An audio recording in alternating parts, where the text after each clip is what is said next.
오늘은 그리스도 예수의 마음이라는 제목으로 말씀을 나누도록 하겠습니다. 오늘은 종려 주일로 지키는 주일이죠. 예수님께서 날짜로 따지면은 이번 주 금요일 날 돌아가시죠.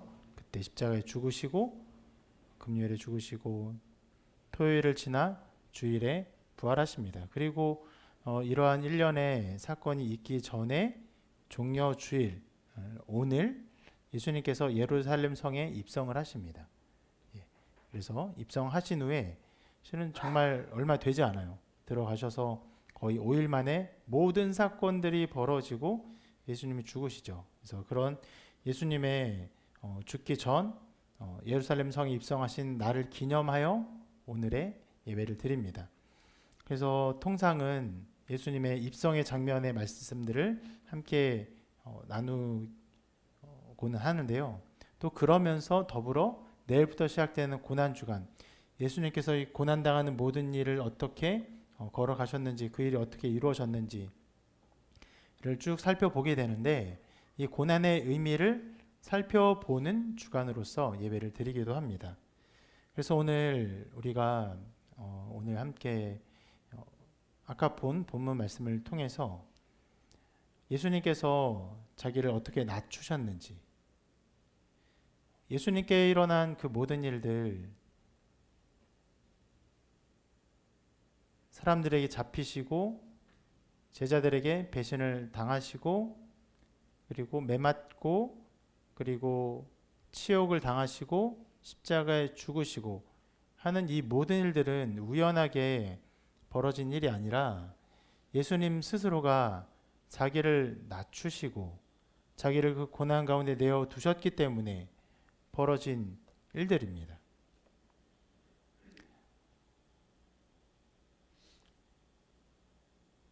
그렇기 때문에 이 일들은요, 우연하게 어쩌다가 벌어진 일이 아니라 예수 그리스도의 성품과 인간으로 오신 예수님의 사역 전체에 다 담겨 있는 예수님의 뜻 그 자체입니다. 무슨 말이냐면 예수님은 자신을 낮추셨어요. 낮추시고 또 낮추시고 또 낮추셔서 이 모든 일들이 일련의 과정 가운데 다 이루어진 것입니다.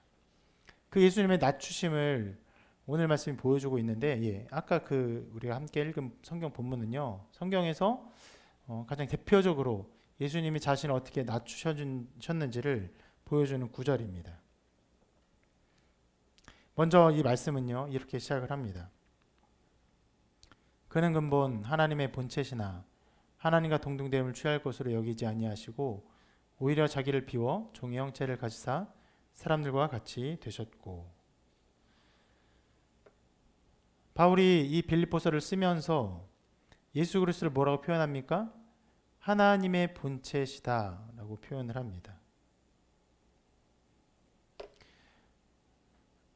한 분 하나님과 한 몸을 이루신, 한 존재를 이루신 분이 성자이신 예수 그리스도이십니다. 우리가 다 이해할 수 없는 신비가 삼위일체 하나님의 존재 가운데 있는 것인데, 바울은 예수 그리스도의 존재 자체를 먼저 이렇게 선포해 하나님의 본체시다. 그런데 여러분, 실제로 우리에게 나타나신, 인간에게 나타나신 예수님의 모습이 어떻습니까? 하나님의 본체로 나타나지 않았죠. 그렇게 보이지 않습니다. 완전하게 인간으로 오셔서 어떤 면에서도 하나님이라고 알아보거나 하나님이심을 볼 수 있는 존재로 오신 분이 아니십니다. 그래서 예수님이 이 땅에 오셔서 일어난 일련의 사건의 모습들, 어떤 상황들, 사람들이 예수님을 어떻게 오해하고 대우했는지를 예수님이 이렇게 말씀을 하십니다. 내가 너희에게 말하노니 엘리야가 이미 왔으되 사람들이 알지 못하고 임의로 대우하였도다. 인자도 이와 같이 그들에게 고난을 받으리라. 무슨 말입니까? 사람들이 하나님의 선지자를 알지 못하고 마음대로 대하는 거예요. 대충. 자기 뜻대로. 무시하는 거예요. 하나님이 보낸 선지자임을 무시하는 거예요. 그런 일들이 구약의 역사상 계속 벌어졌습니다. 우리가 전에 살펴본 것처럼 사도행전 나온 설교에서 살펴본 것처럼 구약의 모든 역사 속에서 이렇게 대우받지 않은 선지자가 없어요. 다 똑같은 인간으로 오니까 하나님이 보낸 선지자라고 믿지 못하고 알지 못하고 임의로 대하고 함부로 대하고 외면하고 싫어하고 그런 일들이 벌어졌습니다. 그와 똑같이 인자, 예수 그리스도 자신을 말씀하는 용어인데요. 인자도 이와 같이 그들에게 고난을 받으리라. 어떻게 해요? 임의로 대하는 거예요. 사람으로 대하는 것입니다. 너무나 사람하고 똑같기 때문에 하나님의 본체이심을 알지 못하고 하나님이 우리에게 오신 것을 알지 못하고 인간을 대하듯이 똑같은 사람을 대하듯이 마구 대하는 것이에요. 그나마 사람들이 예수님을 높이 평가하는 이런 평가들이 있었습니다. 이르되 더러는 세례 요한, 더러는 엘리야, 어떤 이는 예레미야나 선지자 중에 하나이다. 우리가 주중에 살펴본 말씀이죠. 사람들이 이렇게 생각했어요. 예수님이 보인 놀라운 능력을 보면서 엘리야다. 구약에서 어떻게 보면 가장 초인적인 능력을 베푼 선지자입니다. 예레미야다. 예레미야는 눈물의 선지자죠. 엄청나게 고난을 받아요. 정말 그 비천한 삶을 삽니다. 그럼에도 불구하고 하나님의 메시지를 전하죠. 위대한 선지자예요. 사람들이 그렇게 본 거예요. 예수님이 엘리야입니다. 예레미야입니다. 이렇게 생각했어요. 혹은 세례 요한.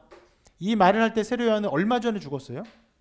근데 세례 요한이다라고 말한다는 것은 그 죽은 세례 요한이 다시 살아났다라고 보는 것이죠. 실은 이것은 어떤 한 개인의 몇 사람의 의견이 아니라 굉장히 많은 군중들 혹은 그 당시의 지도자들의 의견이에요. 그러니까 이렇게 예수님을 높이 평가하는 의견들도 있었습니다. 그런데 아무리 높이 평가한들 다 어떤 존재로 보는 것입니까? 인간이에요. 엘리야도 인간이고 예레미야도 인간이고 세례요한도 인간이에요. 예수님이 완전한 인간으로 오시자 사람들이 예수님을 아무리 높게 보아도 훌륭한 인간으로 보는 것이지 다 동일한 인간으로 보는 것입니다. 지금도 마찬가지입니다. 우리 아이들 교과서에도 나오는지 확인 안 해봤지만 교과서에 예수님이 나옵니까? 나와요? 나온 적이 없나요? 교과서가 이제 망조가 들었나? 나오죠? 예, 나온답니다. 선생님이 나온답니다. 학생들은 안 나온다고 하고 누구 말이 맞는 것인지 선생님 교육이 잘못된 것인지 나와요. 나오는데 인간으로 나와요. 훌륭한 사람으로 나옵니다. 성인 중에 3대 성인 이렇게 평가를 하죠. 아무리 훌륭해도 인간이. 그런데 여러분 굉장히 많은 사람들이 평가하는 예수님의 모습 또 지금 교과서도에도 일반 인간사에서 평가하는 예수님의 모습은 다 예수님이 인간이다라고 평가하는 것이에요. 그럼 성경은요 다르게 말합니다. 뭐라고 말합니까? 근본 하나님의 본체세요.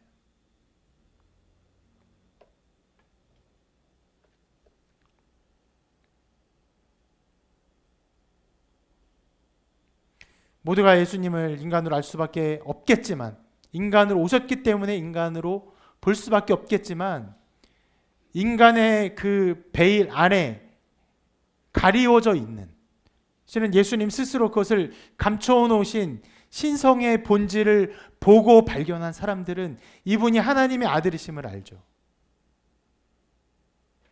지혜자나 어리석은 자나 흑인이나 백인이나 자유자나 종이나 부자나 가난한 자나 병든 자나 건강한 사람이나 이 세상 누구라도 예수 그리스도 안에서 하나님의 영광을 보고자 하는 모든 사람들은 그 안에서 하나님의 본체이심을 보았습니다. 바울은 그래서 그냥 그렇게 선포합니다. 어떤 분이시냐? 예수는 하나님의 본체시다. 근본 하나님의 본체시다. 자, 우리가 오늘 예수님의 이 낮아지심을 보는데요. 자, 이 낮아지심의 출발점이 있어요. 낮아진다는 것은 어떤 기준점이 있어야 어디로부터 낮아진다는 것 아닙니까? 예수님의 이 출발점은 바로 여기에요. 근본 하나님의 본체세요. 실은 이것보다 더 높은 것은 없죠. 하나님과는 비교할 수 있는 것은 없습니다. 하나님은 높으신 분입니다. 우리는 그보다 조금 낮습니다. 이렇게 비교하는 것도 무의미해요. 하나님은 모든 것의 모든 것이에요. 하나님 믿지 않는 철학자들도요, 신의 존재는 그렇게 평가해요. 무한자다. 궁극의 원인이다. 제일 원인이다. 이렇게 평가합니다. 모든 것에 모든 비교할 수 없어요. 어떤 면에서도 신과 하나님과 비교할 수 있는 존재는 아무것도 없습니다. 인간은 좀 높고 좀 낮고 동물보다 좀 높고 사람도 다른 사람보다 좀 더 지혜롭고 이런 어떤 비교나 평가들이 가능하지만 하나님에게는 그런 평가를 할 수 없어요. 하나님 하나님이십니다. 여기가 예수 그리스도의 출발점이에요. 그래서 하나님의 본체시기 때문에 하나님의 본체로서 하나님의 영광을 취하는 것이 마땅한 일이고 아름다운 일입니다. 여러분, 한 존재가 그 존재에 합당한 영광을 받는 것은 가장 아름다운 일이에요. 반대로 어떤 존재가 그 존재에 합당한 취급을 받지 못하는 것은 굉장히 나쁘고 악하고 슬픈 일입니다. 우리 사회가 갑질을 싫어하죠. 왜 싫어합니까? 우리 사회만 싫어합니까? 이 세상 사회가 다 싫어하죠. 왜 싫어합니까? 인간 존재의 가치가 그 인간 존재를 가치 있게 만들거나 가치 없게 만들 수 없는 어떤 그 외부적인 요인들, 돈이나 명예나 권력으로 말미암아 인간 존재의 가치 자체를 평가절하하는 인간이 인간으로서 그 존재의 아름다움을 존중받아야 되는데 그것을 존중받지 못하는 악이 나타나기 때문에 우리는 그것을 악하게 보는 것이에요. 그건 악이에요.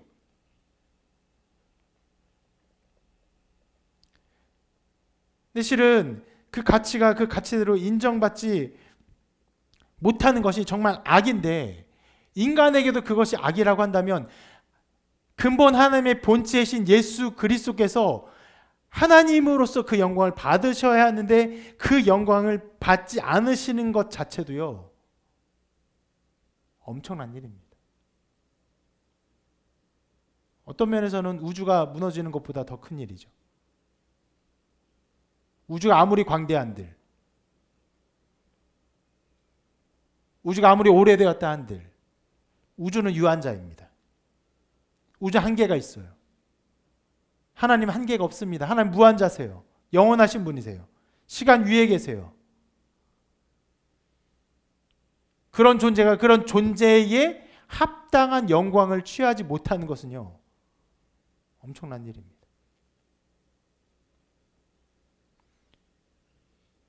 예수 그리스도의 영광은 실은 그 방향을 취하셨어야 돼요. 어느 방향이요?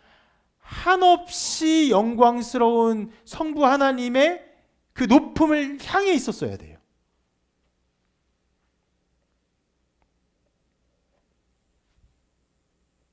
그러나 그분이 방향을 반대로 했습니다.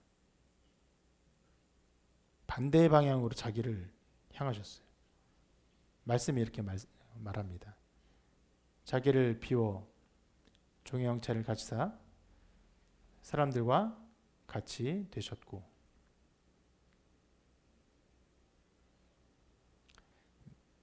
그 설교 중에 좀 안내위원 밖에 나가서 예배 드릴 수 있도록 형제님 인도해 주세요.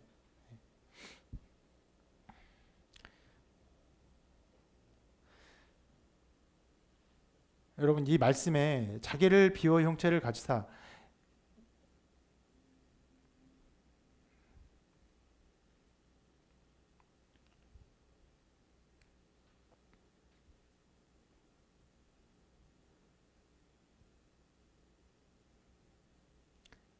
증거님 같이 가보세요. 그 형제님 한 명이 예배 드리려고 왔으니까 같이 가보세요. 내려와서.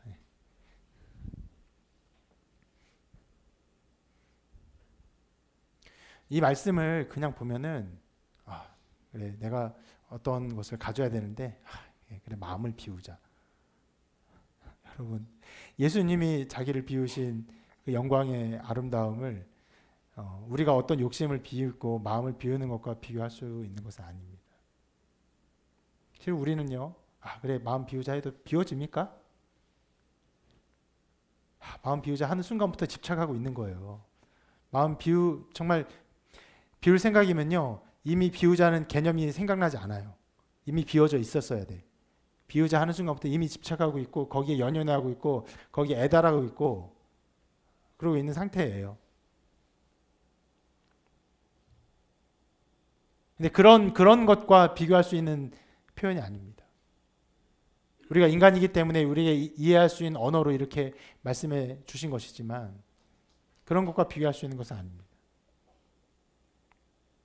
근데 그 자기를 비워서 어떻게 했다고요? 종의 형체를 가졌다고요. 종은 실은 우리의 문화 속에서는 그래 쉽게 이해되는 단어는 아닙니다. 그냥 그러리라 추측하는 단어예요.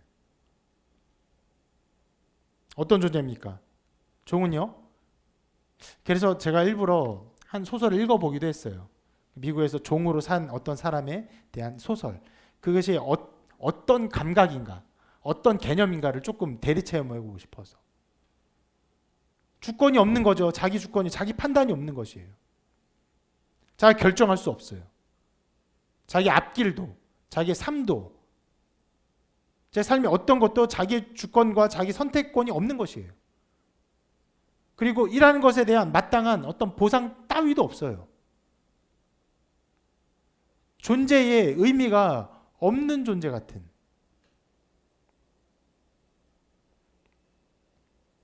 주인이 명령해야 돼요. 또 주인이 허락해야 합니다. 또 주인이 결정해줘야 돼요. 그런 것만을 갈 수 있는. 예수님이 그런 형체를 가지셨어요. 완전한 주권을 가지고 계신 분께서, 완전히 자유로우신 분께서, 제한이 없으신 분께서, 실은 제가 방금 말씀드린 이 모든 것들은 인간의 이상으로만 존재하는 것들이에요. 완전한 자유, 완전한 주권, 제한이 없는 것들은 인간의 상상으로만 가능한 것입니다. 상상으로도 이것이 어느 것인지를 감히 닿을 수 없어요.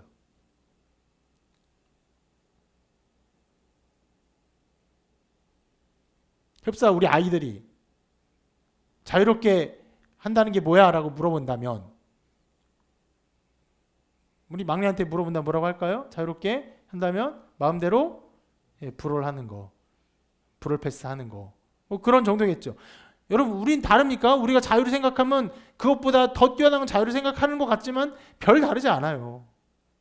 주님이 가신 그 완전한 자유, 완전한 주권, 완전한 섭리, 이것을 우리는 가늠할 수가 없는데, 자, 그러한 것에서 그 모든 주권과 주관성을 내려놓으시고 수동적이고 제한된 존재로 자기를 내어놓으신 것이.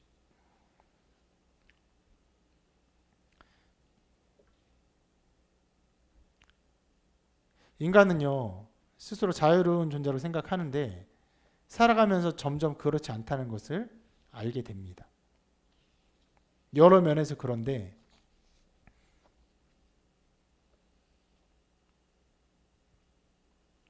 네거티브한 면에서도, 파저티브한 면에서도 그렇습니다. 네거티브 면에서는 살면서 자기 뜻대로 안 되는 거예요. 연약해요. 부족해요. 사회 억압을 받아요. 자기의 부족함이 있어서 난 참 자유롭지 못한 존재다, 이렇게 생각할 수 있지만, 또 파저티브한 면에서는요, 굉장히 많은 것들을 이루고 성취하지만 그럼에도 불구하고 그 안에서의 한계를 경험하는 것이죠. 물리적인 한계 안에서 자기 육체 연약함을 경험합니다. 네거티브한 면에서는 몸이 약해져요. 파저티브한 면에서는요, 운동을 정말 극한까지 합니다. 정말 더 이상 할 수 없는 수준까지 해요. 그런데 거기서 어떤 더 이상 발전하거나 잘할 수 없는 한계를 느끼며 좌절하죠. 이성적인 지식체계 안에서는 공부를 못하면 그냥 자기가 어리석구나, 내가 이것을 잘할 수 없구나 좌절합니다. 공부를 잘하면 어떻습니까? 공부를 잘해도요, 그것의 한계까지 가고 한계까지 가면 그 안에서 자기가 더 이상 이것을 개발시키거나 잘하게 할 수 없는 존재인 것을 깨닫고 좌절하죠. 아름다움의 감각체계 안에서는 어떻습니까? 아름다움을 모르기 때문에 그냥 아름답지 못한 것을 추구하며 사는 비참한 인생이 되기도 하지만, 혹은 극한의 아름다움을 추구해서 그 아름다움이 어떠함을 누리지만 뭔가 그 아름다움보다 더 탁월한 아름다움이 있는 것이 정말 작은 감각으로 감각되는데 그것이 닿지 못할 것임을 느끼면서 좌절합니다. 탁월한 미술가들, 탁월한 음악가들, 탁월한 창작자들이 다 이런 자리에 있는 것이죠.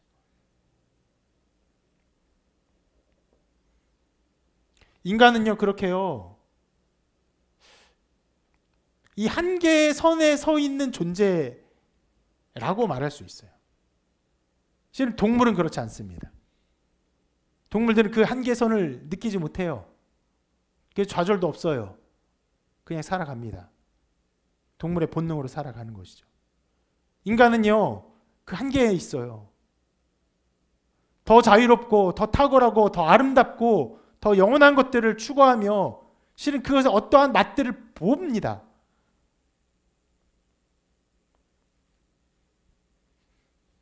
그런데 그 모든 것 안에서 인간의 한계와 인간의 어떤 부자유를 느끼며 좌절하죠. 여러분, 가장 위대한 철학자, 가장 위대한 수학자, 가장 위대한 학자들, 또 음악가들, 미술가들 보십시오.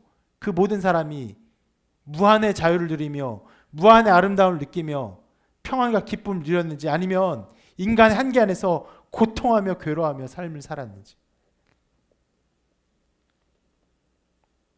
저는 인간이 그것이에요. 그 경계, 정말 그 무한의 자유와 무한의 주권성과 무한의 아름다움과 그 모든 것들을 향유하지 못하는 존재의 테두리 안에 있음을 경험하며 자각하며 살아가는 것이 인간의 존재인 것이죠. 예수님이 바로 그 경계 안에 자기를 두신 것이에요. 모든 것이 자유롭고 모든 것이 주권적인 그 하나님께서 다 수동적이고 한계를 느끼며 연약함을 느끼며 부족함을 느끼며 그럴 수밖에 없는 종의 형체 안에 자기를 두셨어요. 그는 근본 하나님의 본체시나 하나님과 동등됨을 취할 것으로 여기지 아니하시고 오히려 자기를 비워 종의 형체를 가지셨어요.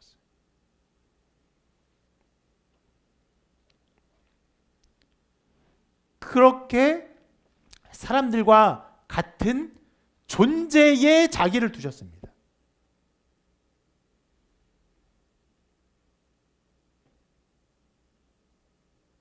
말씀을 보면 실은 뭔가 중복된 것처럼 보여요. 오늘 말씀 보면은 사람들과 같이 되셨고 사람의 모양으로 나타나사 이렇게 말하고 있는데 뭔가 말이 중복되는 것 같잖아요. 앞에 말이 그것이에요. 종의 형체를 가지사 사람들과 같이 되셨고, 그 한계적인 면에서 하나님의 영광을 벗어버리고 사람들의 그 연약한 존재 가운데 자기의 존재를 두셨다는 의미예요. 그리고 그런 존재에 두시고 마침내 사람의 모양으로 나타나신 것이.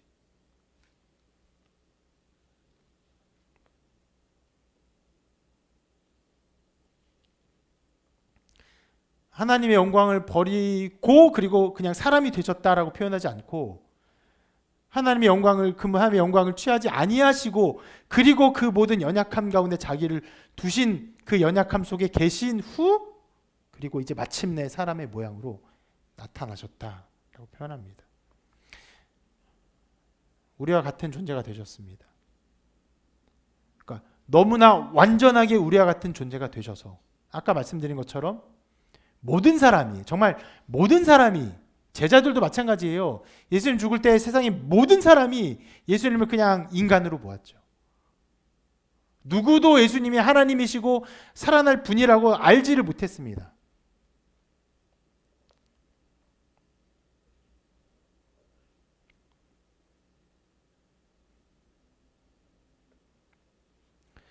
이 은혜는 우리가 성탄절 때 또 많이 이렇게 묵상하고 바라보는 은혜입니다. 성육신의 은혜, 인카나시온의 은혜.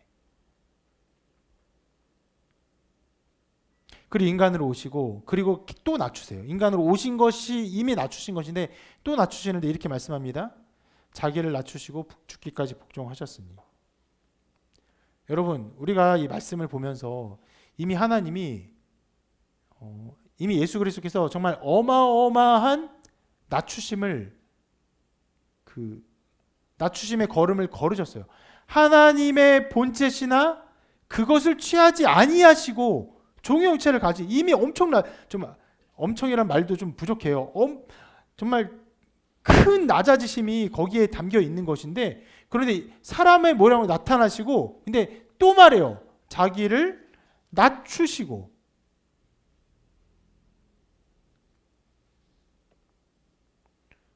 어떻게 보면 반복되는 말을 계속하고 있는 것입니다. 왜요? 여기서는 어느 자리까지 가신 것입니까? 이제 죽음의 자리까지.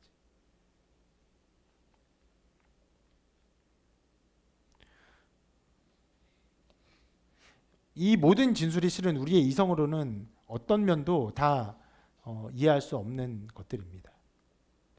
하나님이 그 영광을 취하지 아니하신 것도 가능한 것인가? 하나님의 본체신 분이 그 영광을 취하지 아니하셨는데 우주는 어떻게 이렇게 존재하는가라고 차라리 물어보는 것이 합당한 질문일 거예요. 그것도 이해가 안 되는데 이제는 그 인간으로 오신 하나님께서 생명의 근원께서 어디 자리에 가셨어요? 죽음의 자리에. 이것은 흡사 물이라고 하는 말과 똑같은 것입니다. 생명이 죽음에 처한 것이.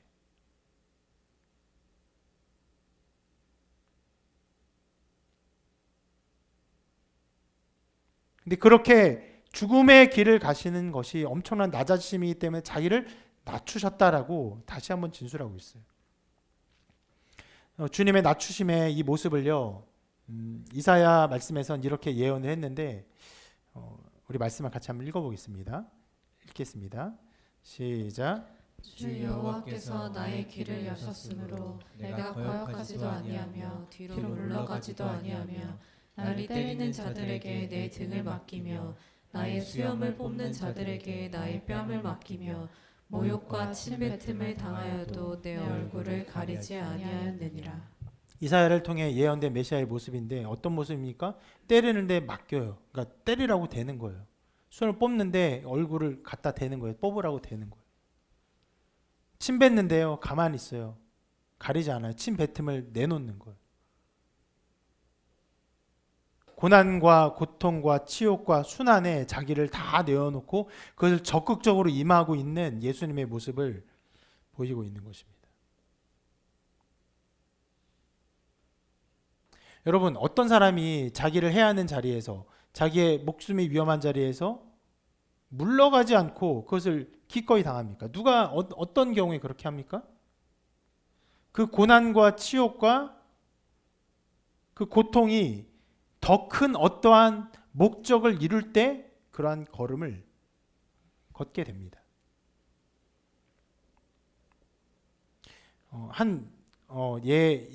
보통 인간의 좋은 예가 있어요.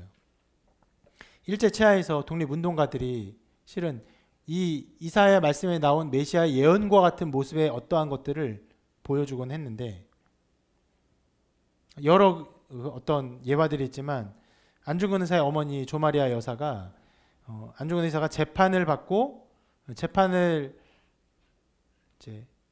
재판이 그냥 그대로 끝나면 이제 처형을 당하게 되는데 그런 상황에서 아들에게 쓴 편지가 있습니다. 안중근 의사는 그 상황에서 재판을 다시 한번 항소하면서 정당한 재판을 받기를 원했던 것 같아요. 그런데 어머니가 이렇게 글을 보냅니다. 내가 만일 늙은 어미보다 먼저 죽은 것을 불효라 생각한다면 이 어미는 웃음거리가 될 것이다. 너의 죽음은 너 한 사람의 것이 아니라 조선인 전체의 공분을 짊어지고 있는 것이다. 내가 항소를 한다면 그것은 일제의 목숨을 구걸하는 짓이다. 내가 나라를 위해 이에 이른즉 다른 마음 먹지 말고 죽으라. 옳은 일을 하고 받는 형이니 비겁하게 삶을 구하지 말고 대의에 죽는 것이 어미에 대한 효도이다. 아마 이 편지가 이 어미가 너에게 쓰는 마지막 편지가 될 것이다.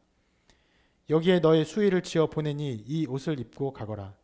어미는 현세에서 너와 재회하기를 기대치 않으니 다음 세상에는 반드시 선량한 천부의 아들이 되어 이 세상에 나오너라.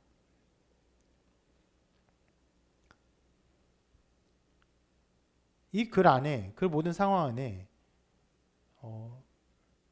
이 대한민국의 독립과 대한민국의 영광을 향한 자기 희생, 그리고 그 고난과 고통과 재판을 의연하게 받아들여야 하는 어떤 정신들이 잘 녹아져 있죠.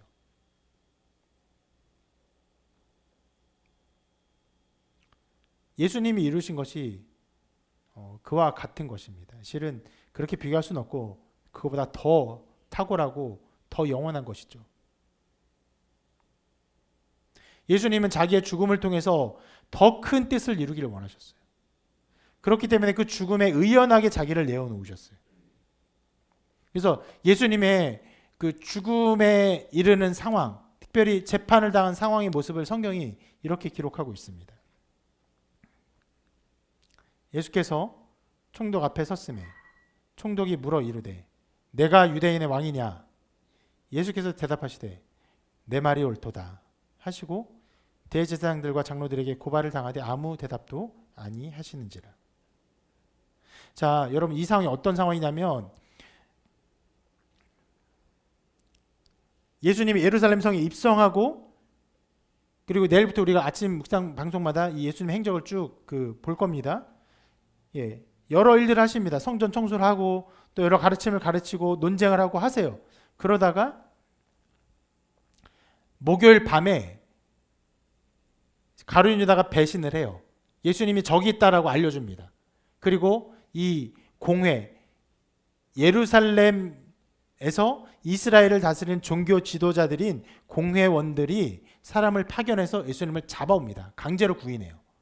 구인하고는 너가 죄인이 아니냐고 거짓 증인들을 모집해다가 예수님께 어떤 죄목을 더 씌웁니다.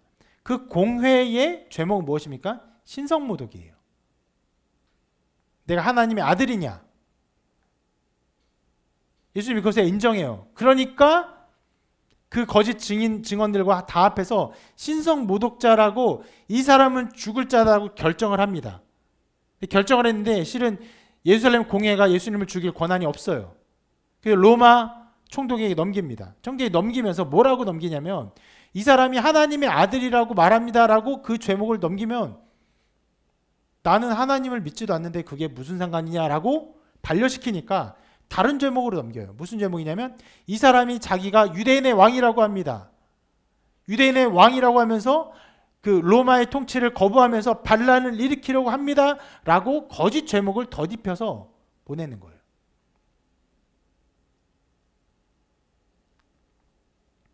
그리고 그 총독이 묻는 것이죠.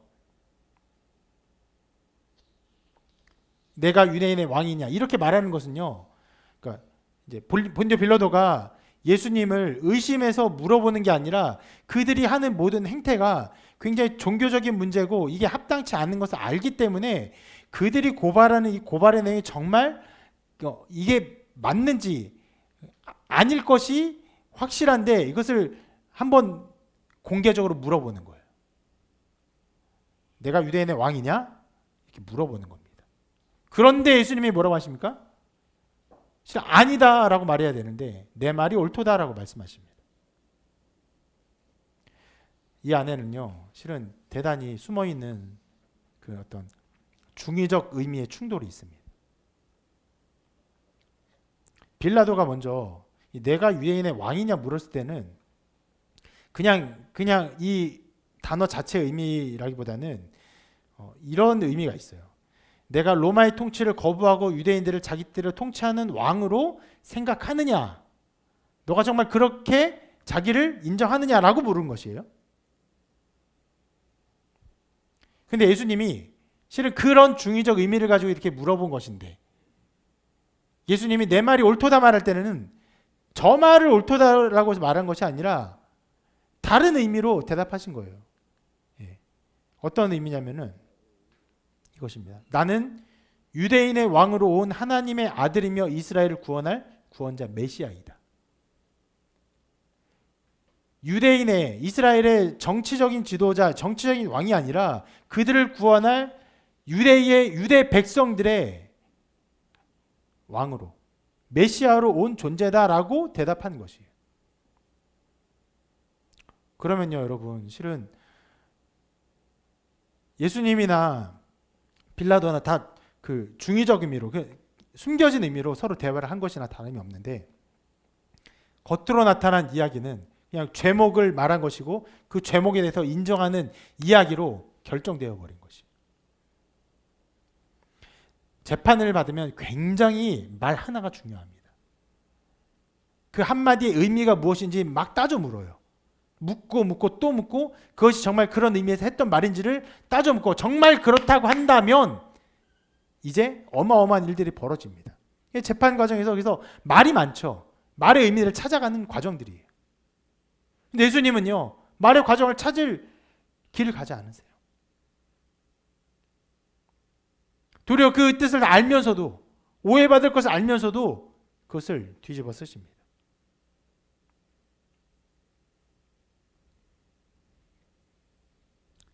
예수님은 그 질문에 수긍하심으로 자기의 죽음의 길을 선택하셨어요.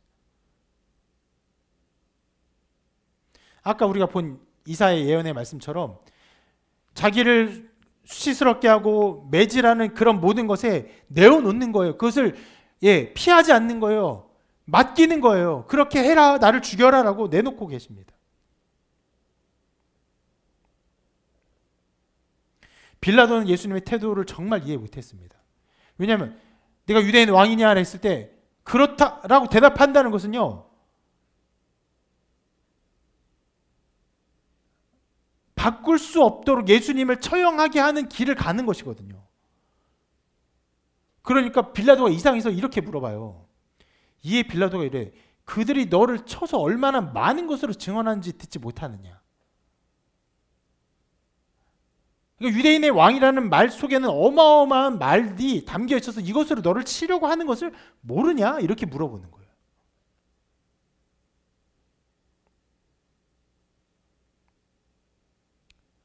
이에 대해서 예수님 대답지 않으십니다. 그래서 성경 말씀 이렇게 기록해요. 한마디도 대답하지 아니하시니 총독이 크게 놀라워하더라.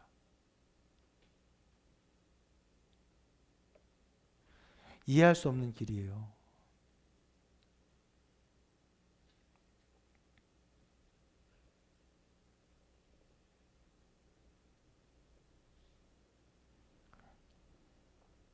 이 모든 재판들이 완전히 거짓 증언으로 가득 차 있고 거짓 죄목으로 드러나 있는 것을 알고 있고, 실은 보니까 예수님도 그 모든 것을 알고 있음에도 불구하고 많은 말로 이것을 하나하나 변호하는 것이 아니라 아주 단순한 말로 이 모든 걸 다 받아들이고 그것을 감내하는, 죽음의 길을 묵묵히 가려는 그런 태도, 인간이 갈 수 없는 태도예요.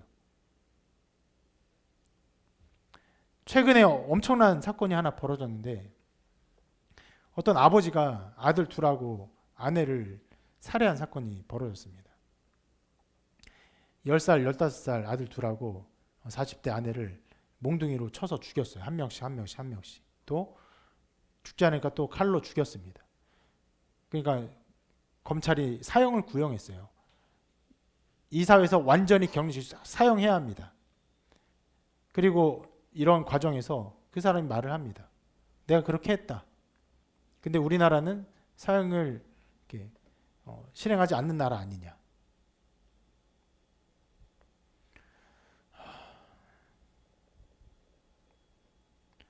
이런 악마 같은 사람이 있어요.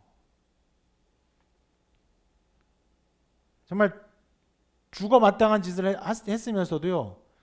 우리나라 사형을 선고하지만 실제로 시행하지 않는 나라이기 때문에 자기가 죽지 않는다는 것을 그냥 얘기하고,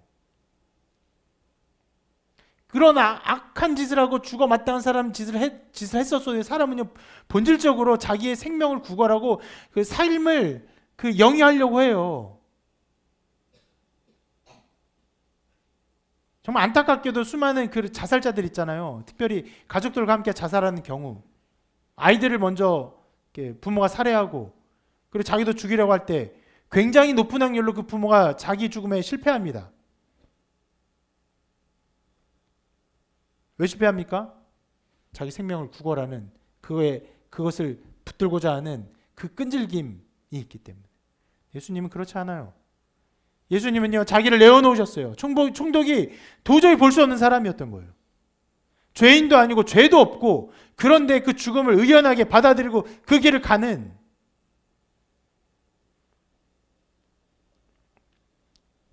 왜 이것을 의연하게 받아들였느냐. 지금 아까 우리가 편지에서 그 마리아 여사가 안 죽은 날 약간 꾸짖었죠. 항소하지 말아라.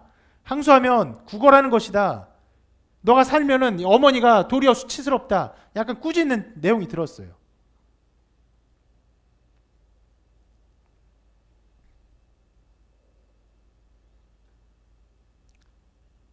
안 죽은 의사도 그런 면에서 자기 생명을 향한 어떤 항소의 일들을 할 수 있었는데 하지 말아라. 왜 하지 말라고 합니까? 그 죽음을 통해서 이룰 영광이 있기 때문에, 죽음을 통해서 이룰 대의가 있기 때문에 하라 해서 말라고 하잖아요. 예수님은 그렇지 않아요. 기꺼이 자기를 죽음에 내어놓으셨어요. 왜요? 그 죽음을 통해서 이루실 일이 있었기 때문에 그렇습니다. 오늘 말씀에서 이 일이 있었기 때문에 예수님이 실제로 십자가에 죽으시고 몇 마디 말씀하십니다. 그리고 마지막에 이런 말씀을 하시고 돌아가시는데 이렇게 기록하고 있어요. 예수께서 신포도주를 받으신 후에 이르시되 다 이루었다. 테텔레스타이, 다 이루었다 하시고 머리를 숙이니 영원히 떠나가시니라. 무엇이라고 말을 하지 않았지만, 빌라도에게 사람들의 종교 지도자들이 아무 말도 하지 않았지만 그 일을 통해서 주님이 이루실 일이 있었고 마침내 죽고는 다 이루었다 하고 죽으십니다. 이루실 일이 있었어요. 그 이루실 일이 무엇인지, 그것은 바로 하나님 아버지께 영광을 돌리기 위해서입니다. 그 영광을 어떻게 돌리냐? 오늘 말씀이 이렇게 기록하고 있어요. 같이 한번 읽어볼게요. 시작. 이러므로 하나님이 그를 지극히 높여 모든 이름 위에 뛰어난 이름을 주사 하늘에 있는 자들과 땅에 있는 자들과 땅 아래에 있는 자들로 모든 무릎을 예수의 이름에 꿇게 하시고 모든 입으로 예수 그리스도를 주라 시인하여 하나님 아버지께 영광을 돌리게 하셨느니라. 자, 이 말씀에는요, 예수 그리스도의 이름을 뛰어나게 하셨다, 주님의 이름을 높이셨다는 것들이 굉장히 많이 부각되어 있는데, 실은 그것보다 더 부각되어 있는 게 있습니다. 뛰어난 이름을 주사 어떻게 하십니까? 하늘에 있는 자가 땅 위에 있는 땅 아래에 있는 모든 자들, 이 세상의 모든 존재로 하여금 예수의 이름에 굴복하게 하시고, 그리고 모든 입으로 예수 그리스도를 주라 시인하여 고백하여서 하나님 아버지께 영광을 돌리게 하시는 일을 이루신 거예요. 하나님 아버지가 영광을 받으시는데 예수 그리스도의 죽으심과 부활로 말미암아 어떻게 해요? 이로 말미암아 모든 자들이 예수를 주라 시인하면서 아버지께 영광을 돌릴 수 있는 존재가 되게 하셨어요. 여러분, 개미가 여러분께 영광 돌릴 수 있습니까? 개미가 지나가면서 여러분에게 이렇게 더듬이를 이렇게 하면 여러분이 영광을 받습니까?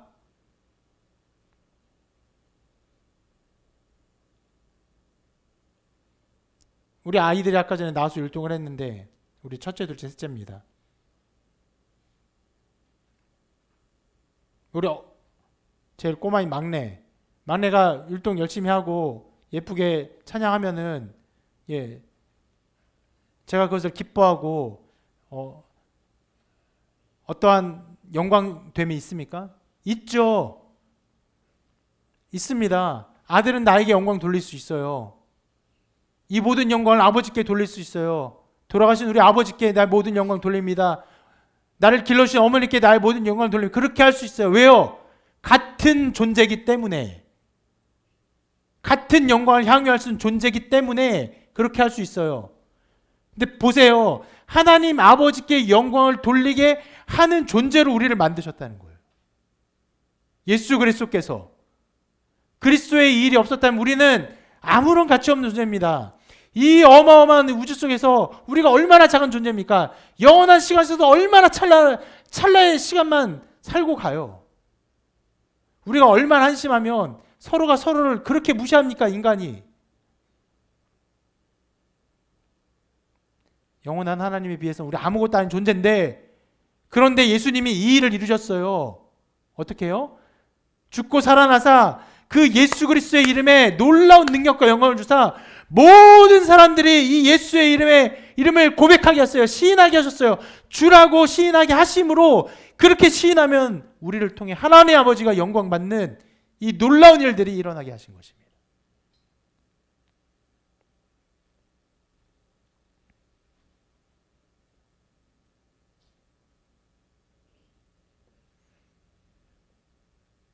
이 일을 이루기 위해서 그리스도께서 이 죽음을 받으신 것이고, 또 우리와 같은 존재가 돼서 우리의 죄를 속하기 위해서 인간이 되신 것이죠. 낮아지시고 죽음에 처하신 것입니다. 그래서 여기선 이것을 더 설명하지 않지만 주라 시인해요. 주라 고백해요. 예수님이 주이십니다. 예수 그리스도가 주이십니다. 고백하면 어떤 일이 일어납니까? 영접하는 자, 곧 그 이름을 믿는 자들에게는 하나님의 자녀가 되는 권세를 주십니다.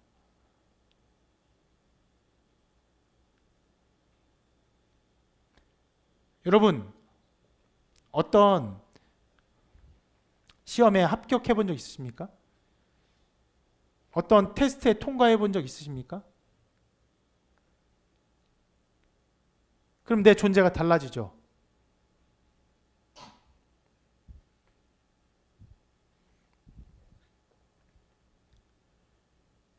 수능을 잘 치르고 좋은 학교에 가고자 서울대 원서를 넣었어요. 그 전에 아무것도 아니에요. 그냥 학생이에요. 합격하면 어떻게 됩니까? 우리나라에서 제일 좋은 서울대학교 학생이 됩니다. 영광스럽죠. 그 기쁨이 있죠. 그런 일들 우리가 때로 누립니다. 회사 입사 지원해요. 합격해요. 기쁨이 있어요. 좋은 직장에 취직하면 또 기쁨이 있어요. 그런 기쁨과 우리에 있는 어떤 가치들을 회사는 뭘로 측정해 줍니까? 연봉으로 측정해 주죠. 연봉 잘 써주면 정말 든든하고 힘이 나죠. 여러분, 이것을 경험한 적 있습니까? 내가 하나님의 자녀가 되었다는 이 자격 변화에 경험을 한 적 있으십니까? 하나님의 자녀구나. 내가 하나님의 아들이 되었구나. 하나님의 자녀가 되었구나. 내가 구원받는 존재가 되었구나. 이것은요, 그 어떤 것보다 더 확실합니다. 시험을 통과해서 좋은 학교에 들어갔을 때 그 학생으로 되는, 혹은 좋은 회사에 들어가서 그것으로 말미암아 얻게 되는 그 어떤 변화와 그런 감각보다도 더 진해요. 더 분명해요. 더 우리에게 확실하게 일어나는 것이에요. 예수 그리스도 안에 이 보화가 있습니다. 그리스도 안에 이 일이 일어나요. 여러분, 수많은 그리스도인들이 있습니다. 이 세상에 정말 십수억의 그리스도인들이 있어요. 20억이 넘을지도 모르겠어요. 엄청나게 많은 그리스도인들이 있습니다. 이 사람들이 여러 가지 신앙생활하고 오랫동안 신앙생활하고 고행을 쌓고 애를 쓰고 수고하고 신앙생활 열심히 하다가 그러다가 마침내 이제 하나님의 자녀가 되는 자격을 하나씩 얻었구나, 이런 것이 아닙니다. 성경은 그렇게 가르치지 않아요. 누구에게 있습니까? 예수를 영접하는 자, 주님이 나의 주님이십니다. 예수 그리스도가 나의 주님이십니다. 나의 하나님이십니다. 라고 고백하는 자에게 하나님의 자녀가 되는 권세를 주세요.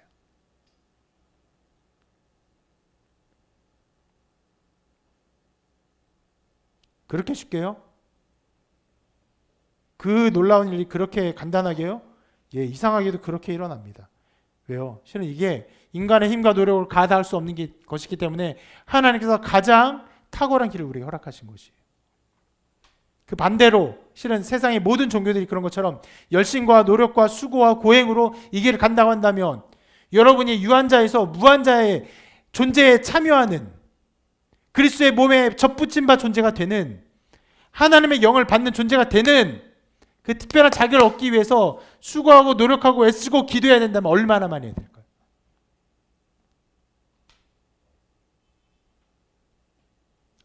다 할 수 없어요. 다 할 수 없습니다. 실은 우리 그리스도인들보다요 또 다른 종교에서 수많은 고행자들이 있습니다. 정말 인간적으로 존경할 만한 엄청난 고행자들이 있어요. 안타깝게도 그렇게 해서 얻을 수 있는 것들이 아니기 때문에 하나님의 자녀가 되는 권세를 누리지 못하는 것이죠.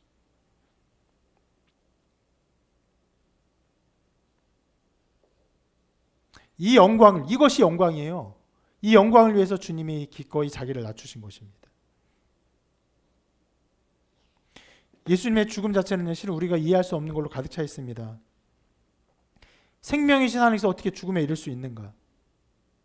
그리고 예수님의 죽음 안에서 우리의 죄가 어떻게 다 전가되는 것인가? 어떻게 처벌되는 것인가?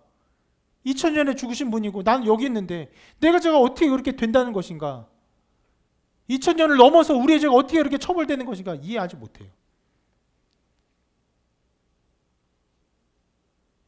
이 신비는요, 어떻게 보면요, 이 우주의 탄생의 신비보다 더 어려운 것이에요.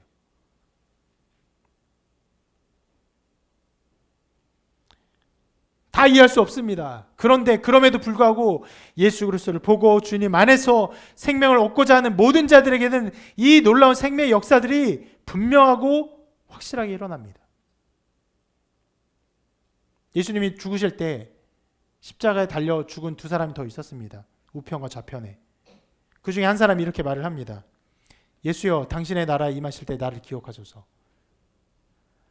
주님을 알지 못했지만, 아무것도 알지 못한 자였지만 마침내 십자가에서 주님을 보고 그 주님이 하나님의 아들이심을 알고 그리고 이렇게 고백할 때 이 사람이 구원을 받습니다. 뭘 알지 못해도 그리스도가 하나님이심을 고백하는 모든 자에게 하나님의 자녀가 되는 권세를 주세요. 이 일로 말미암아 우리에게 새로운 살 길이 열렸습니다.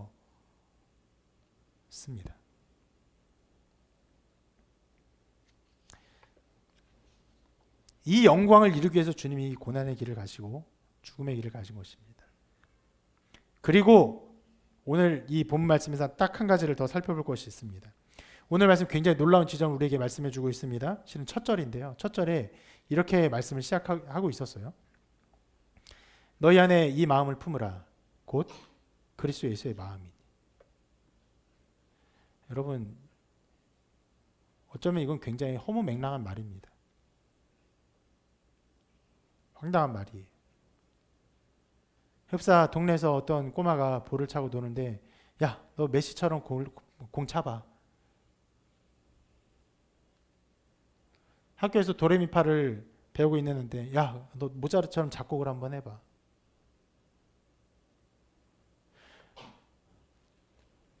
여러분, 우리가 경험하고 우리가 나타내는 우리 마음의 상태가 어떻습니까? 아름다워요? 탁월해요? 영광스럽습니까? 죄가 많고 부족하고 연약하고 이기심이 많고 삶을 살아가면 살아갈수록 우리 마음의 연약함과 부족함과 깨어진 것들을 계속 확인하게 돼요. 우리 마음의 처참함과 우리 마음의 비겁함과 우리 마음의 악들을 생각한다면 예수 그리스도의 마음을 우리 마음에 담는 것은요, 실은 말도 안 되는 가당치도 않은 일이에요.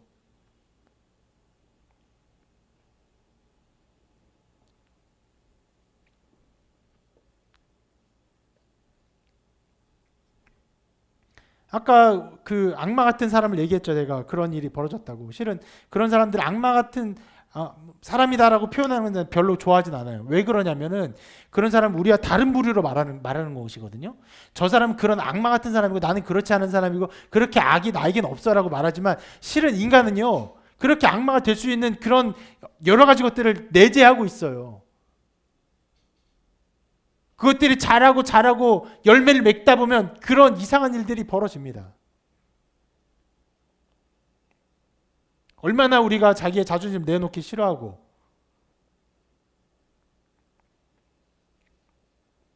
자존심이 상하면요 다른 사람 말로 죽입니다. 그런 우리에게 이렇게 명령하라고 했어요. 예수 그리스도의 마음을 품으래요. 근데 허무맹랑한 일이지만 이런 일이 일어납니다. 이런 일이 일어납니다. 예수의 그 고결한 마음들이 우리 마음에 일어나서 나의 영광과 나의 만족과 나의 기쁨을 위해 사는 것이 아니라 하나님의 영광, 하나님 나라를 위해서 다른 일을 위해서 나를 내어놓고 나를 드리는 일들이 일어납니다. 너희 안에 이 마음을 품으라 곧 그리스도 예수의 마음이니 바로 앞절에 이렇게 말하거든요. 마음을 같이하여 같은 사랑을 가지고 뜻을 합하며 한 마음을 품어 아무 일에든지 다툼이나 허용을 하지 말고 오직 겸손한 마음으로 각각 자기보다 남을 낮게 여기는 일들이 일어납니다.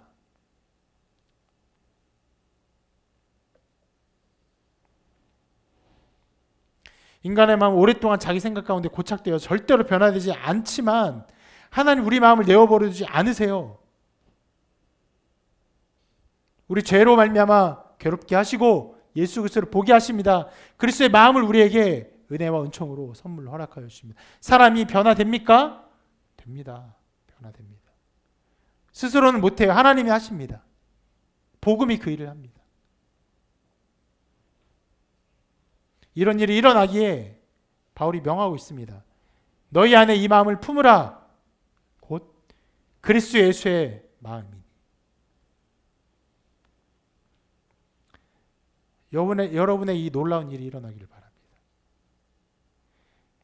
내 마음으로 아무런 변화 없이 그냥 살다가 열심히 노력하다가 그냥 어떤 때는 기뻐 어떤 좌절을 그냥 그런 인생이 아니라 하나님의 본체이신 그분의 마음이 우리 안에 품어져서